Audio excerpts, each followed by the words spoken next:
Welcome back to Solutions for Financial Independence. Joining me now, John Halterman with Beacon Wealth Management. Hey, Nikki. How are you doing, John? I'm doing great. How are you, Cindy? Doing really well, thank you. Tonight we have a question. It's from Nick from Morgantown. He says, I have pre-tax, after-tax, and Roth options in my 401k. Can you explain the difference? Sure. You know, what those options really are about is how your contributions are actually taxed or not taxed, and also how your earnings grow and what happens to them at the end. So let's just do it one at a time. Let's start with pre-tax.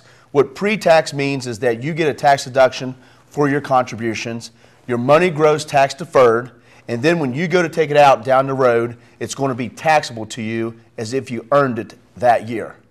Now, the Roth is going to be very similar to the Roth IRA, except it's the Roth 401k. And what that means is your money goes in on an after-tax basis. So because of that, you did not get a tax deduction.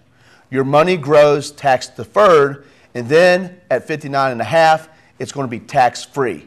Not only is it going to be tax-free to you as income, but it's also passed on tax-free to your family. The after-tax one, that's a little trickier because it came before the Roth IRA, and what it was similar to a Roth IRA, except for the fact that the money is after tax, the earnings are tax deferred, and when you go to take the money out, the cost basis, the amount you put in is not taxable, but the earnings still are taxable. So it's a little mixture between the two. So what should Nick do? Which option should he look at? Wow, Nick, it's probably not that easy. Okay. Only because it's all relative to your personal situation. And that's what I tell everybody. There's no right or wrong answer. If you want a tax deduction now because you're in a high tax bracket, someone who's usually earning a high amount, let's say $200,000 or above, well, they may want to take advantage of that tax deduction today.